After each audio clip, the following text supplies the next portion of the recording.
Olá, eu sou Larissa Galvão. Eu sou Arielle Nascimento. E eu sou Laís Amerizio Borges. Esse é o Conexão Fértil. E aqui nós vamos falar sobre fertilidade, cuidado e vida. Sejam bem-vindos e conectem-se com a gente. Bem, o episódio de hoje é muito especial. Nós vamos falar sobre um tema... Vocês já ouviram falar sobre oncofertilidade? A oncofertilidade é a área da medicina que estuda as técnicas de preservação da fertilidade em pacientes com diagnóstico de câncer. E para falar sobre esse tema, nós convidamos o Dr. Alex Bruno. Dr. Alex, seja bem-vindo. Obrigado pelo convite. É um prazer estar aqui com vocês. Obrigada por estar conosco para falar desse tema tão importante, tão atual, né? E o Dr. Alex é cirurgião oncológico. Antes de abordarmos o tema, eu queria que você contasse um pouquinho para a gente sobre a sua trajetória profissional, um pouco da sua história de vida, para a gente conhecer melhor. Tá, é um prazer então, mais uma vez, obrigado pelo convite. Eu sou cirurgião oncológico e a minha formação como médico foi na UFES, 2006, depois fui fazer cirurgia geral, 2 anos, e 3 anos de cirurgia oncológica. Eu fiz no Instituto Nacional de Câncer, o Hospital Berço da Oncologia aqui no Brasil, e assim que eu comecei a trabalhar, em 2012, todos os serviços que eu fui atuando, eu trabalhei muito no SUS, serviços de muito volume, eu acabei atuando mais com oncoginecologia e eu percebi uma grande necessidade que as mulheres tinham de receber o tratamento correto do câncer, principalmente nas questões cirúrgicas, e como que o cirurgião oncológico tinha uma formação mais específica e mais abrangente também para o câncer, principalmente falando no câncer na mulher, no aparelho digestivo e ginecológico, em que a gente muitas vezes precisa atuar em várias áreas ali, em cirurgias às vezes multiviscerais ou cirurgias delicadas e que requerem assim mesmo uma especialização maior. Então, cada vez mais eu fui trabalhando com isso. Hoje é o que eu mais atendo no meu consultório, é oncoginecologia, aqui em Vitória, no Espírito Santo. E mais recentemente ainda, em 2020, eu fiz a minha formação de cirurgia robótica e trago ainda mais essa evolução da medicina, que também tem uma grande ponto aí na preservação, né, da fertilidade, que são cirurgias menos radicais e menos agressivas para a pelve feminina, e isso também agrega um pouco também no que a gente vai falar aqui hoje. Sim. E é um prazer mesmo novamente estar aqui. Obrigado.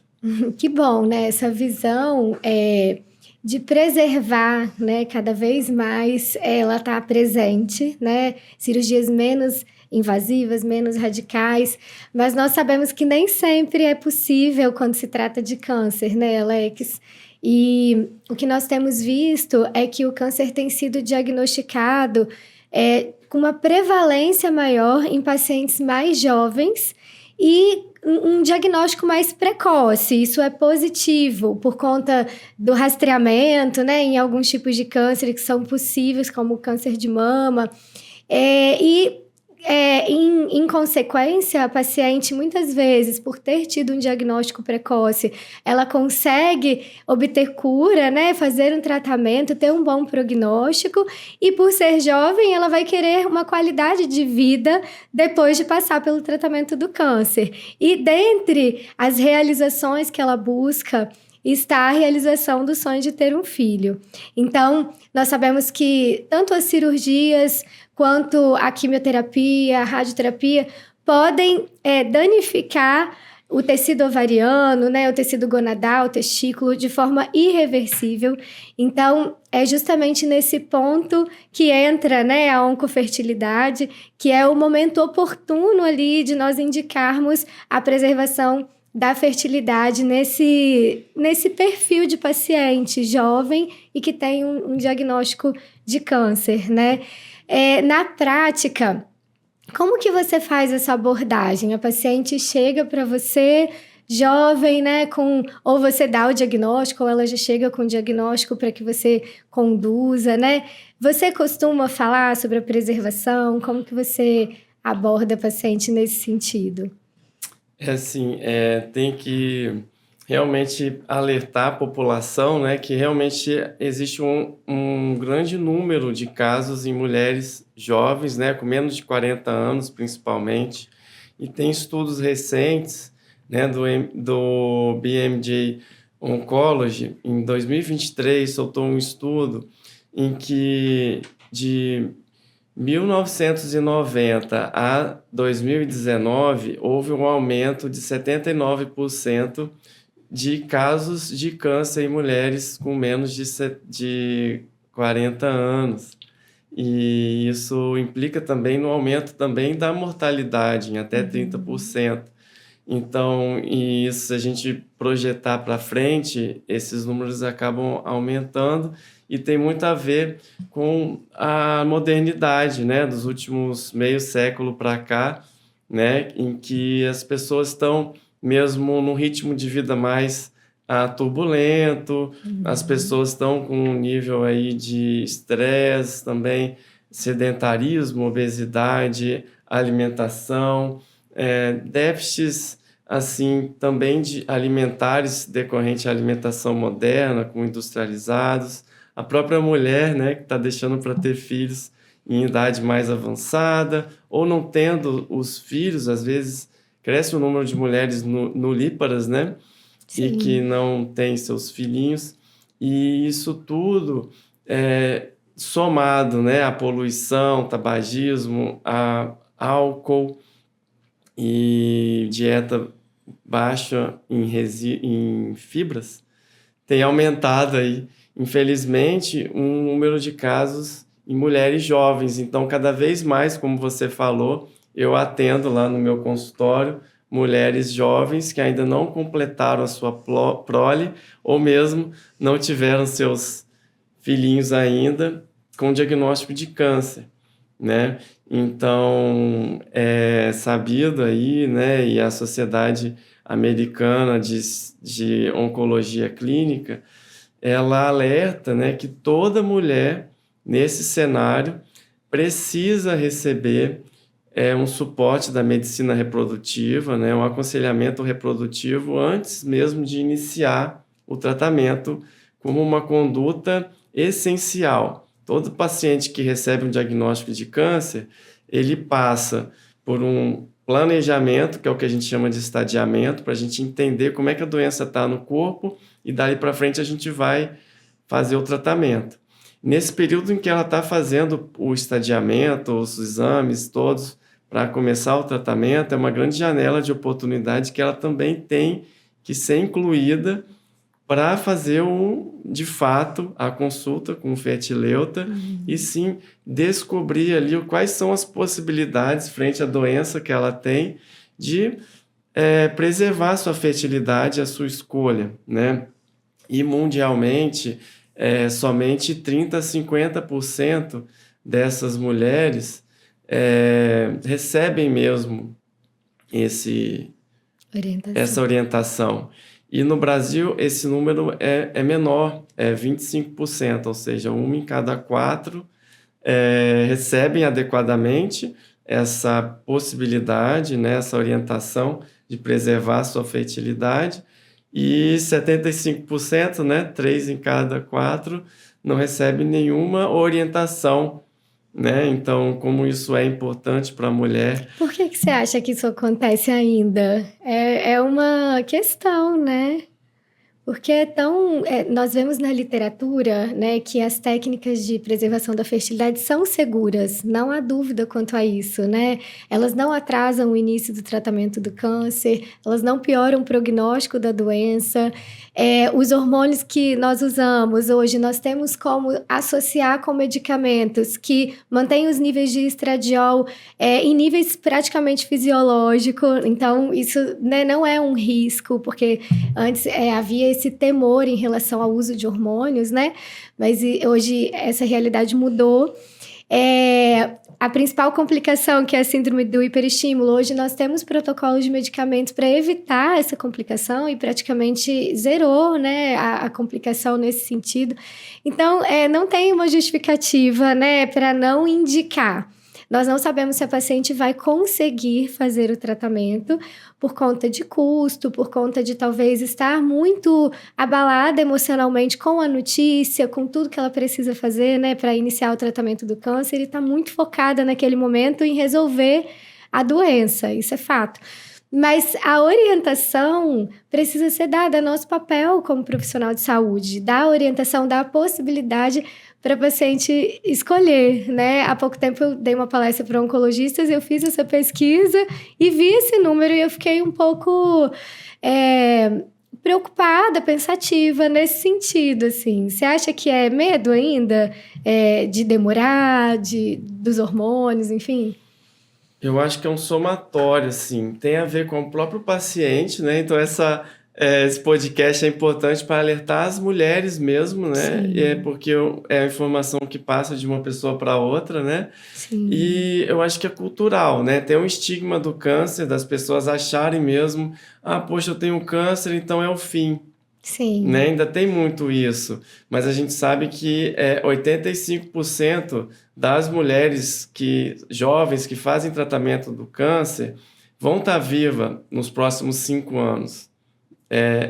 Isso numa estatística global. E se a gente for pensar quando o câncer é tratado no início, isso é maior ainda, essa estatística, né? Então, mais mulheres estão sendo curadas do câncer e controladas do câncer. Mas, logo no início que ela recebe o diagnóstico, até pelo fato dessa questão emocional do diagnóstico, ela está ali, às vezes, poxa, eu tive um câncer, mas será que eu vou ter um filho? Será que eu vou poder ter um filho? Né? Às vezes ela pode achar que não, ou às vezes nem pergunta para o médico.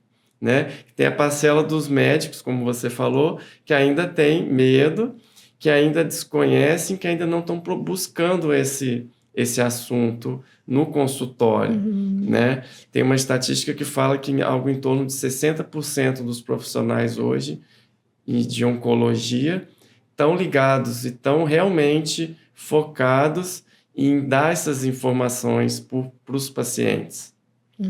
É um número baixo porque soma-se, né, com a própria desinformação da população, né, em não querer, né, buscar por isso, por achar que não é possível, né, ou que vai atrapalhar, a pessoa fica com medo também, né, poxa, eu vou ter filho, mas como é que eu vou cuidar desse filho? Que a pessoa está achando ali que não vai ficar bem do câncer, né? Então, hoje a gente sabe que o fato da mulher entrar na menopausa precoce, ou mesmo de não completar a sua paridade, né, ou a sua prole, é muito mais impactante emocionalmente para a mulher do que do que o próprio diagnóstico de câncer. Então, isso é muito, muito presente. Então, é fato que a mulher fica muito com medo, né? Então, por isso ela pode não dar devido valor à própria orientação, porque uma coisa é o médico falar para procurar, outra coisa é ela procurar. Né? Então, às vezes, por medo, por falta de apoio, às vezes emocional, ela pode não buscar, ela pega aquele encaminhamento e bota na gaveta. Mas ela não sabe que depois que fizer o tratamento, ela não vai ter mais chance, talvez, de olhar para trás e falar, poxa, e agora? E eu acho que é muito importante também o fluxo, né? Esse oncologista está inserido ou está em uma parceria, em um contato direto com o especialista em reprodução assistida, porque uma coisa também é você só dar um papel com encaminhamento, né? Outra coisa é você falar para a paciente, olha, eu estou fazendo contato aqui, né, com essa médica e eu quero que você procure ela já está te esperando e é rápido, a gente não tem tempo a perder, isso é importante para você. Então, a forma como encaminha também faz toda a diferença, né? E por outro lado, né, na outra ponta, o especialista em reprodução assistida estar sensível e disponível para essa paciente, saber que vai precisar encaixar essa paciente o quanto antes na agenda, atendê-la, entender as suas vulnerabilidades por conta, né, do contexto que ela está inserida naquele momento, ter o suporte emocional na clínica para ajudá-la nessa tomada de decisão, que naquele momento está tudo tão tumultuado para ela, e tá mesmo. Os pacientes que eu atendo né, com diagnóstico oncológico, elas estão no olho do furacão, né? Tendo que fazer inúmeros exames e perturbadas com esse diagnóstico. Então, elas ainda têm que pensar em preservar a fertilidade. É muita coisa num curto período de tempo, né? Então, isso demanda profissionais que vão explicar para ela com muita clareza e acolhê-la da melhor forma possível, né? Nós já compartilhamos algumas pacientes nesse sentido e pudemos perceber muito, né, claramente essas características. E às vezes a importância do profissional que tem essa experiência de saber que a paciente naquele momento talvez não tenha condições de assumir essa decisão que pode impactar tanto, né, o restante de vida dela sozinha, e ter algum manejo, chamando às vezes até algum familiar. A gente vê muito isso, né? Às vezes o paciente, ele tá seguindo um fluxo no automático porque realmente começa a disparar aí um monte de exame, um monte de investigação que exige o ato, né? Então, vem às vezes o profissional também, que tem experiência, o familiar, para dizer... Agora a gente também entende que é importante isso, aquilo, conduzir alguém que nesse momento precisa ser conduzido, que não tem nesse momento condições às vezes de seguir por si só, fazer essa decisão por si só. E sem dúvida o que a gente vê muito nesses casos, especialmente de pacientes mais jovens, que é o que a gente recebe lá por conta da preservação da fertilidade. É que é um duplo baque, assim, né? Um duplo impacto, porque o diagnóstico de câncer, como todo adoecimento, né, ele arranha o nosso narcisismo, né? Qualquer adoecimento, qualquer diagnóstico, fere essa bolha que a gente constrói quando é jovem, 25 anos, de uma ilusão de onipotência, né, de saúde, de vigor, e de repente um diagnóstico que não é qualquer diagnóstico, né, culturalmente tem um impacto, assim, que é o diagnóstico de câncer. Aí vem uma dupla por cima, que é você talvez... Né? Se você não fizer alguma coisa, pode ter um impacto num projeto que, se ela já tinha, pelo menos ali, né, que é o projeto de ter filho, potencializa essa fragilidade, essa sensação de impotência e de um sofrimento muito grande. Ela está vivendo, isso, uma dupla questão nas pacientes jovens. E que bom, né, que se você tem um oncologista aí, que pode acolher essa parte, que de alguma forma, por ter experiência, consegue, no seu manejo de cuidado, levar uma esperança de que, olha, é um diagnóstico difícil, mas tem muita coisa que é possível de fazer. Por conta disso, né, também tem a questão do seu projeto de futuro, e alguns autores, né, na psicanálise vão dizer que o congelamento de óvulos é uma forma de ancorar nesse futuro, né, um projeto de vida dessa paciente que, diante do diagnóstico de câncer, se encontrou com algo que ela não imaginava, que é a possibilidade da morte. Então, aí também vem a preservação da fertilidade, e alguns autores vão apontar que isso pode ser também um estímulo, assim, para essa luta que ela vai enfrentar a partir de agora. Então, tem toda uma questão envolvida, né, de um cuidado, de profissionais que sabem do que estão cuidando, e da possibilidade dessa paciente sair bem de tudo isso, e de que às vezes se ela sai bem, mas se ela é privada por falta às vezes de um cuidado anterior, de ter a chance de ser mãe, né, que se aquilo ali fosse a vontade dela, isso pode trazer um sofrimento muito mais prolongado na vida dela do que às vezes os meses de tratamento. Sim. E falando sobre essa rede de cuidados, né, trazer também aqui o papel do imaginologista. Hoje, com o avanço da tecnologia, dos aparelhos de ultrassom, é um médico que também ganhou importância, né, no diagnóstico precoce de câncer, né, e outras patologias que podem então influenciar na fertilidade feminina. E também, através do ultrassom, nós conseguimos, inclusive, né, fazer essa avaliação direta através da contagem de folículos. Então, ter uma atenção especial sempre a isso, se atentar ao fato de que hoje mudou o perfil, né? As pacientes estão tendo essa doença mais jovens, então tem que ter uma atenção também a esse público, né? Contar folículos sempre é algo que eu bato sempre na tecla, mesmo fora aí de um diagnóstico de câncer. A gente tem um método e tanto em mãos, né? Que através de uma avaliação correta, conseguimos orientar essa paciente em tantos sentidos. Então, trazer também essa importância. É o que a gente sempre fala, né? A importância de trabalhar numa rede de profissionais sérios e comprometidos com essa paciente. Sim, e de acordo com a literatura, quanto menos folículo antral a paciente tem, ou quanto mais avançada é a idade dela, maior é a possibilidade dela ter uma menopausa, né? Depois da quimioterapia, um dano tecidual ovariano mais importante. Então, se você já detecta no ultrassom que essa paciente tem uma baixa contagem de folículos antrais, aí sim é que ela tem, né, uma indicação redobrada mesmo de preservar a fertilidade, porque nem sempre ela vai entrar na menopausa, nem sempre ela vai ser impossibilitada de engravidar depois, mas esses critérios aumentam a chance de que ela no futuro não consiga mesmo ter filhos com os próprios óvulos. Então, a única alternativa que existe é a preventiva mesmo, né? Que é preservação da fertilidade. E aí a gente pode fazer através do congelamento de óvulos ou do congelamento de embriões.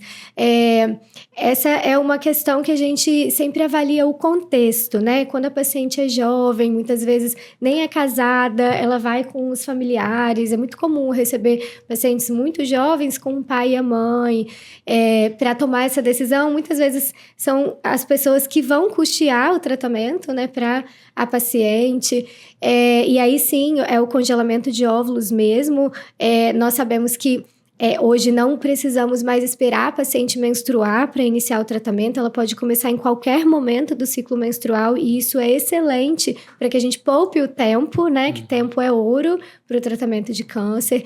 Então, no dia que ela chega no consultório, eu já dou todas as informações sobre o tratamento, deixo muito claro, né, essa questão da segurança da técnica, e a paciente já pode decidir ali mesmo, ou no máximo até o dia seguinte. A gente não tem muito tempo, se ela vai ou não fazer o tratamento, e a gente já começa, faz os exames necessários, e esse período de tratamento, ele vai demorar ali mais ou menos 10 a 14 dias, né, em torno de 2 semanas, que é justamente o tempo necessário, né, para começar o tratamento oncológico. Então, não atrasa o início do tratamento. E aí, como nós vamos fazer? Nós vamos usar esses hormônios para estimular a ovulação, e em torno ali do 12º, 14º dia, ela é submetida à coleta de óvulos, e os óvulos são congelados. E aí ela está liberada para começar o tratamento, né, já de imediato. Se é uma paciente que tem parceiro, né, é casada, enfim, muitas vezes a paciente já estava tentando engravidar, já tinha planos, né, de começar a engravidar. Essa paciente, a gente vai avaliar o que é melhor para o contexto, né? Se é melhor a gente congelar embriões ou óvulos. E aí, cada conduta tem prós e contras, né? Então, quais são as vantagens de nós congelarmos os embriões? Quando eu congelo embriões, eu já sei o resultado final, né? Quando eu congelo óvulos, quando a paciente for usar, eu vou ter que descongelar esses óvulos, e os óvulos são vulneráveis, são mais sensíveis do que os embriões, então eu tenho uma perda aproximada de 10 a 30% no descongelamento, depende do laboratório. Nós vamos ter que fertilizar ainda esses óvulos, e se o marido tem um fator masculino, a gente sabe que a taxa de fertilização é menor, e esses embriões vão se desenvolver até o 5º dia no laboratório, que é um período ali que pode ter diminuição do número de embriões. Então, eu ainda não sei se no final eu vou ter, né, uma quantidade boa de embriões quando eu congelo os óvulos. Quando eu já congelo embriões, eu tenho um número mais concreto. E a gente hoje tem protocolos como o do STIM, que se eu tenho poucos embriões no final, e isso acontece muito frequentemente na paciente que já tem uma baixa reserva, eu posso conversar com o oncologista e perguntar, olha, você consegue me dar mais 14 dias para eu fazer mais um estímulo e essa paciente congelar mais embriões? E aí, claro, né, vai depender muito do tipo de câncer, da urgência, né, do início do tratamento, mas geralmente é possível. E aí a gente assegura que essa paciente vai ter uma quantidade maior de embriões para ter uma chance real no futuro. Porque também nós nunca conseguimos garantir que ela vai engravidar congelando óvulos ou embriões. Nós estamos aumentando a possibilidade real dela ter filhos no futuro. Mas as técnicas não são 100%, né? Hoje, a taxa média de gravidez de um tratamento de fertilização in vitro é aproximadamente 50%, a depender da idade, se nós vamos biopsiar esse embrião. E aí também é outra possibilidade que nós temos nos casos de câncer, né, em idade precoce. Então, a técnica que nós vamos usar vai depender muito do contexto dessa paciente, do tempo que nós temos, da reserva ovariana, né, da contagem ali de folículos que nós avaliamos no ultrassom. E sempre vamos ponderar com ela também questões no futuro, porque se ela congela embriões, nós temos questões a serem avaliadas. Se esse casal se separa, ela não pode usar os embriões sem autorização do cônjuge. E é uma coisa que pode acontecer, né? Em caso de óbito de um dos dois, ela também só pode utilizar caso ele deixe assinado o termo de consentimento, ou ela, enfim. Descarte, pode ser que ela não fique infértil, que ela consiga engravidar. E aí, ela vai ter questões para descartar esses embriões. Então, são vários pontos que nós precisamos ponderar ali com a paciente no momento de decidir pela técnica. Qual a técnica que nós vamos utilizar, né? E muito rápido, né? E numa consulta. Então, são muitos fatores mesmo. E aí, falando rapidamente da biópsia embrionária, nós sabemos que o câncer em idade jovem pode ter um componente genético, né? Principalmente câncer de mama, que é o BRCA1 e 2.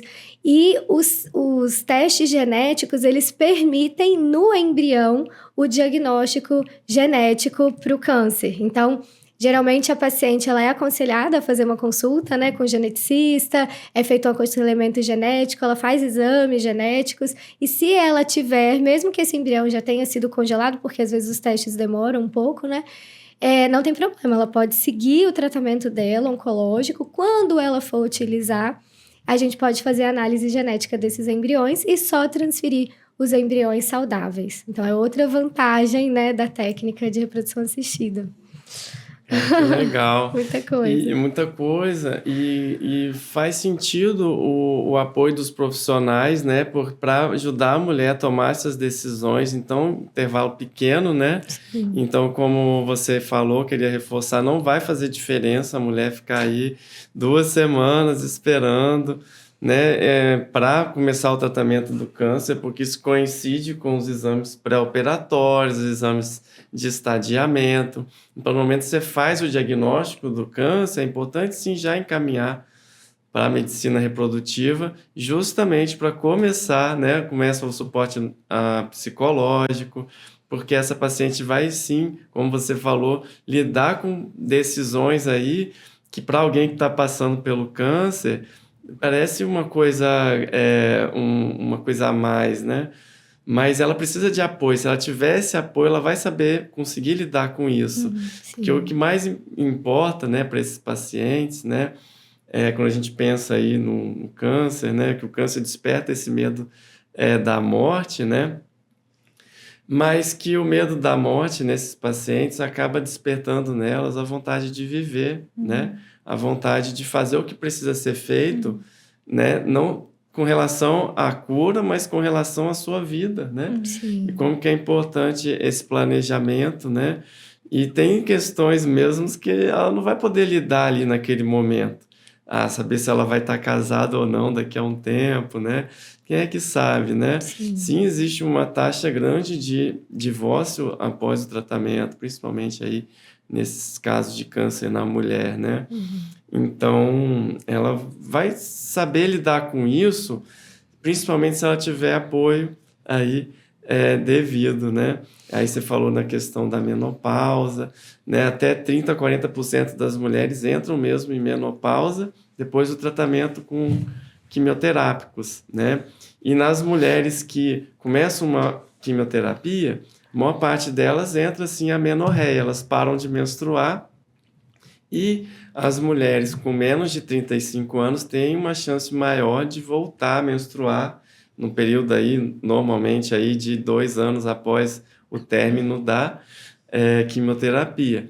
Ela volta a menstruar, mas sim a parte da reserva ovariana dela, né, vai ficar comprometida, né? Então, por isso que é importante os exames de imagem, ela saber ancorar, né, na contagem de folículos, no que precisa fazer para coletar antes os óvulos ou fazer a fertilização, né, e congelar os embriões, como que isso vai ser importante. Sim, Então, acho que é isso daí. E quando que essa paciente, Alex, ela pode voltar para resgatar os óvulos e os embriões dela para engravidar? Elas perguntam muito isso para mim.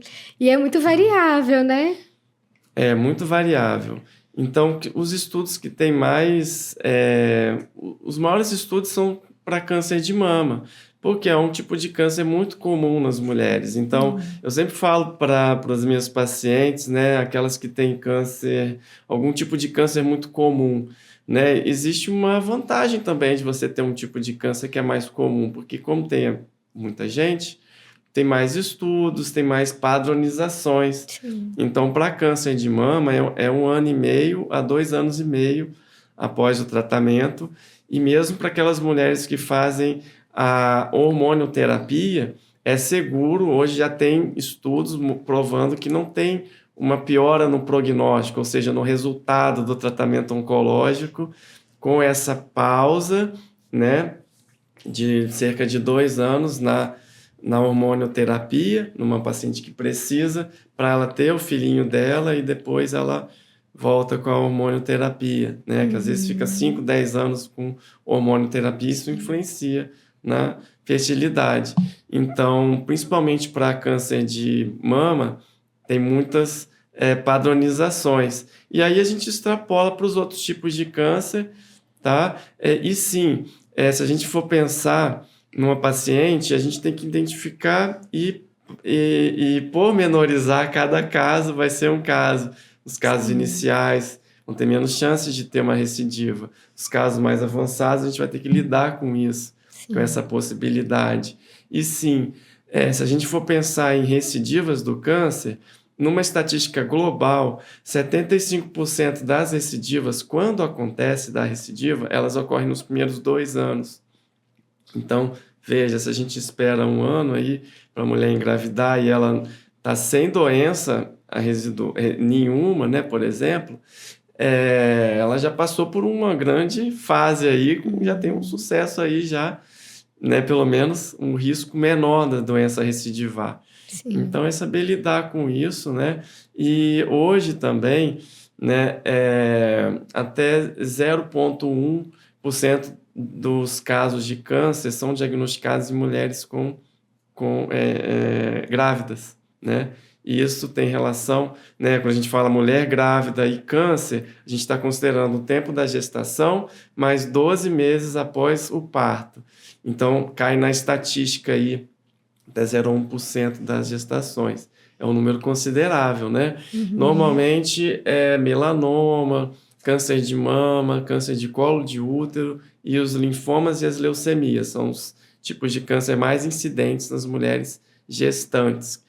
E que sim, cada vez mais a gente está sabendo lidar com isso, é um pouco mais delicado, né? Mas tem protocolos seguros também, e a gente sempre vai lidar também com a vontade da mulher, é uma situação muito delicada, mas cada vez mais a gente consegue lidar com isso. Então, mais uma vez, é seguro, né, a gravidez, tem gente que sabe acompanhar e vai ter gente para te apoiar, né? Psicólogas, né, equipe multidisciplinar, o seu esposo, né, a sua família, para dar apoio. Eu acho que isso é importante. Sim. E poder receber, saber como receber esses pacientes, né? Porque você está falando aí de paciente jovem, muito jovem, a gente recebeu paciente de 23, 24, paciente gestante, que hoje em dia você pode pensar em uns 30, 32, pacientes que já têm filhos, já têm, né, sua carreira constituída. E cada etapa dessa, eu penso que... E vejo que a resposta psíquica para um diagnóstico acaba sendo diferente. E a gente precisa saber como receber essas respostas dos pacientes. Nas pacientes mais jovens, é diferente às vezes de uma mulher que tem já o filho, a família, que vai sim ver a cura dela, quer dizer, diante da morte, vai aprender a valorizar mais a vida, né? Na melhor das hipóteses, o que o contato com a morte, né, nos faz fazer, mas a paciente mais jovem, ela vai receber muito comum que ela receba isso com uma injustiça, porque ela ainda não teve, talvez, tantas experiências em que as interrupções ou as frustrações ou até perdas, né? Ela ainda está no auge ali de uma vivência de que a vida é conquistar, a vida, né, é ter. E é muito importante nessas pacientes mais jovens a gente poder receber essa raiva, essa sensação de que por que com ela, né? E os amigos estão continuando na faculdade, os amigos estão continuando, sei lá, no trabalho, né? E ela precisou de suspender, ainda que temporariamente, mas nessa paciente mais jovem, essa suspensão pode ter um impacto subjetivo tão grande que se nós que cuidamos, se a gente consegue receber isso e ajudá-la a organizar um pouco melhor, ela consegue, aí sim, receber esse diagnóstico, acolher, né, isso que ela não escolheu, e isso colabora até com o tratamento, até para ela lidar, a queda de cabelo, né, são efeitos diferentes para uma paciente, nunca é igual, é sempre singular, mas a gente já percebe, né, uma paciente que já tem a sua família constituída, né, a família toda apoia isso tudo ali, né, ela vê como, né, valioso demais a possibilidade de esse tratamento tá dando boa resposta e tal. A paciente mais jovem vê o cabelo caindo, mesmo o tratamento tá a todo vapor, ela tá em ótimo resultado, mas as questões são bem diferentes, né? Então, é muito importante a gente poder cuidar, né, com a experiência, com essa possibilidade de escutar como é que está sendo isso para cada um, né? Isso faz muita diferença. E eu acho que, assim, é do nosso papel também ajudar essa paciente a entender ali. Ela às vezes não vai explicar por que aconteceu com ela. Às vezes a gente não consegue explicar. Às vezes tem fundo genético, sim, mas a gente está falando de 10% dos casos, no geral, né, dos casos de câncer, tem fundo genético hereditário. É fato que as pessoas mais jovens com câncer, essa proporção é um pouco maior, mas não é tão maior. Mas então a gente vai ter que ajudá-las a sair desse papel de vítima e entender o que ela pode ser protagonista, o que ela pode realmente transformar aquilo em ação para que a vida dela se transforme em algo até melhor, né? Assim, eu posso dizer hoje, depois assim, de quase 15 anos que eu cuido de pacientes com câncer, que muitas delas me falaram: Alex, a minha vida depois do câncer melhorou. Eu passei a dar mais valor a coisas que eu não dava, né? Eu passei a me cobrar menos, eu passei a aceitar mais a vida, de alguma forma, eu passei a ser mais feliz, eu passei a cuidar mais de mim. Então, se eu não tivesse ouvido isso de várias pacientes minhas, eu mesmo nunca teria pensado que isso fosse possível. Sim, é o processo, né? A paciente tem que passar, talvez, por uma provação, uma dificuldade na vida para ela amadurecer, crescer. A gente não cresce quando tá tudo bem, né? A gente cresce quando a gente passa por uma dificuldade, e que dificuldade, né? Então, sem dúvida, quem conseguir enxergar dessa maneira, né, vai sair muito melhor desse processo, né? Vai crescer, vai amadurecer. Bem, um ponto que eu pensei aqui que a gente não citou, que limita muito as pacientes de preservarem a fertilidade, é o custo, né? Você deve se deparar com isso, principalmente no sistema público, né? Infelizmente, nós não temos no nosso estado e em muitos outros serviços públicos que preservem a fertilidade. Então, para essas pacientes é ainda mais desafiador. Mas no serviço privado, recentemente nós tivemos uma decisão do STJ definindo que os planos de saúde devem custear a preservação da fertilidade em pacientes oncológicas. Então, essa é uma notícia, né, de utilidade pública mesmo, em que, de acordo com... Não existe um protocolo ainda muito bem determinado, foi uma decisão, né? Mas, de acordo com o que foi dito na época e depois, se essa paciente tem um laudo do oncologista e ela tem o resultado do exame histopatológico atestando que ela tem o câncer, E o laudo do especialista em medicina reprodutiva, ela consegue solicitar ao convênio que custeie o tratamento de preservação da fertilidade. Não sabemos também com que tempo isso acontece, né? Se o convênio libera nesse tempo que a gente precisa, que é praticamente imediato, mas já tive pacientes, muitas vezes a paciente não tem energia para brigar com o convênio naquele momento, mas já tive pacientes que fizeram e depois recorreram, né? E conseguiram. Então, essa é uma decisão e a paciente oncológica ela tem esse direito. Nós precisamos, né, lutar também pela nossa paciente nesse sentido, porque são tratamentos que têm um alto custo e a paciente oncológica ela não tem tempo para se preparar para fazer o tratamento, né? Ela precisa fazer naquele momento. É diferente de uma paciente que está tentando engravidar, que sabe que precisa fazer uma fertilização, mas que ela pode se programar, né? Então, para a paciente oncológica, isso não é possível. Então, nós temos esse recurso para lançar mão dele, né? Você Não, sabia, excelente. Alex? Eu não sabia disso, né? Tá aí, né? Mais uma coisa para a gente divulgar, por isso é importante esse podcast aqui, Sim. né? Porque mais pessoas vão ficar sabendo. E no SUS ainda não tem, né? Atualmente, eu trabalho muito com ginecologia oncológica, então cada vez mais existem tratamentos que visam, principalmente em estágios mais precoces, mas isso como a oncologia está evoluindo muito, tanto a parte da quimioterapia, das terapias aí, alvo, das terapias de precisão e mesmo da radioterapia, cirurgias, as cirurgias estão ficando menos agressivas. Então, principalmente no aparelho reprodutor feminino, a gente tem feito cirurgias menos radicais e pensando nas mulheres que não tiveram filhos, a gente também está conseguindo fazer tratamentos baseados em evidências científicas, em protocolos seguros, em que a gente deixa de tirar o útero, deixa de tirar, às vezes, um ovário contralateral, no contexto do câncer de colo de útero, né, que é o terceiro tipo de câncer mais comum no Brasil, nas mulheres, né, e que afeta aí até 45% das vezes em mulheres em idade reprodutiva. A gente tem várias formas, principalmente no diagnóstico precoce, de dar para essa paciente o tratamento padrão, né, padronizado, e ter a preservação da fertilidade, usando aí também a robótica, cirurgias de traquelectomia, por exemplo, e pesquisa de linfonodo sentinela, tanto utilizando as conizações uterinas, que são cirurgias mais simples, mas que se fizerem corretamente, para quem precisa, né, a gente pode preservar a fertilidade.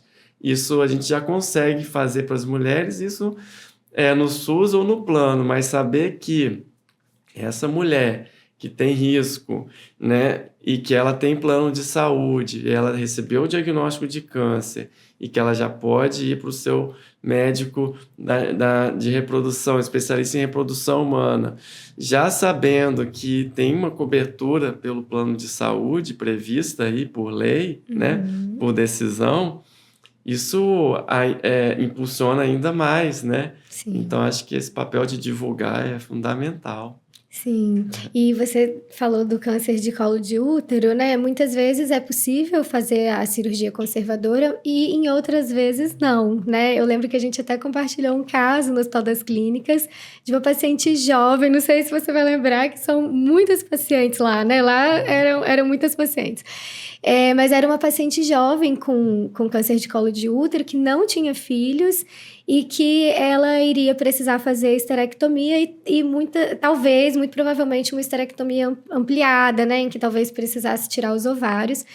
E aí, eu lembro que eu atendi essa paciente lá e ela veio perguntar, poxa, eu não entendi muito bem por que ele falou para eu vir aqui conversar com você, porque eu vou ter que tirar tudo, né, vou ter que tirar todos os meus órgãos.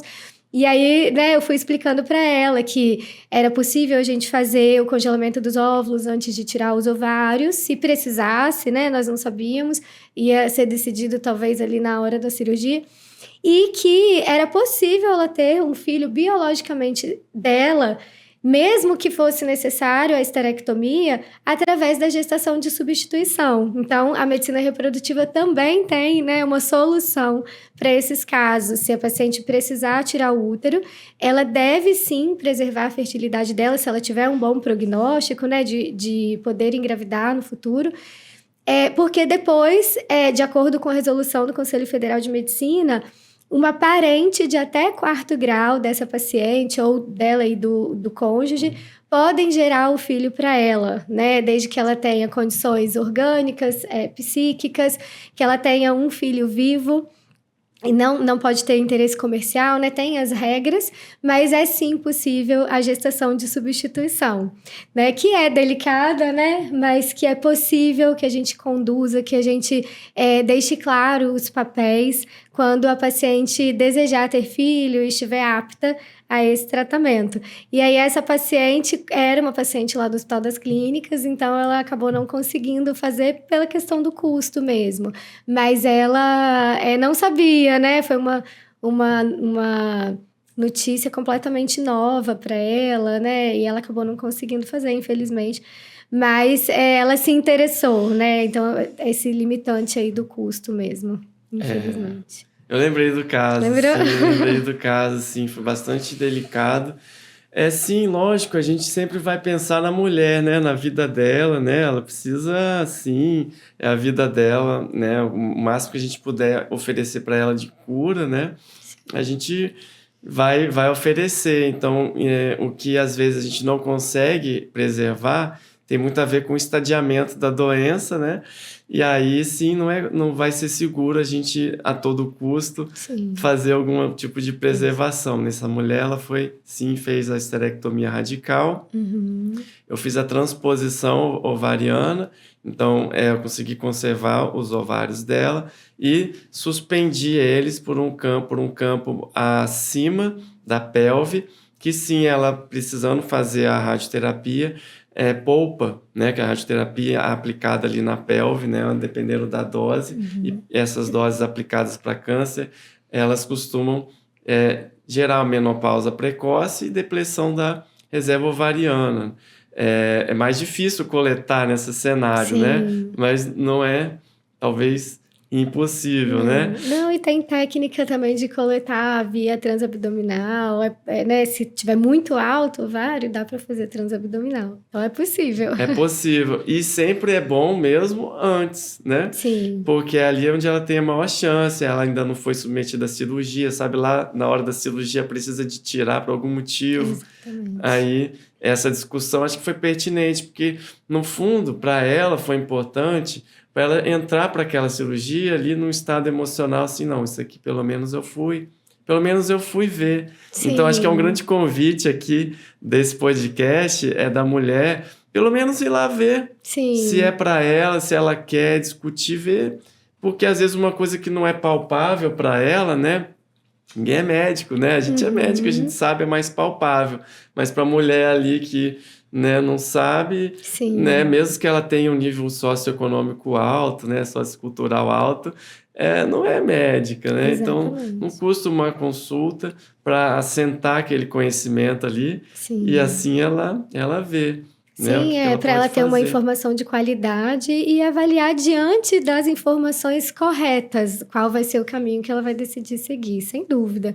E ainda, para a gente finalizar, existem as pacientes que não foram orientadas ou que foram orientadas, mas não preservaram a sua fertilidade. Eu recebo mais até esse perfil de paciente. Então, paciente que teve o câncer, que passou pelo tratamento, que precisou fazer quimioterapia, não preservou a fertilidade e aí entra na menopausa, né? Então, essas pacientes vêm quando liberadas para engravidar, para avaliar o que é possível ser feito, porque o sonho de ser mãe existe, né? E essas pacientes, elas querem um filho. E nesse caso, nesse contexto, o que é possível é fazer o tratamento com gametas doados, né? Tanto para a mulher quanto para o homem. Nós não falamos muito do homem porque não é, né, tanto o nosso foco, mas o câncer, né, no homem em idade jovem também a gente tem. a indicação de congelamento de sêmen, que é muito mais simples, inclusive, do que o congelamento de óvulos, né? Mas se o homem não receber essa orientação e tiver sido submetido, né, à quimioterapia, ele também pode ser pai através da doação.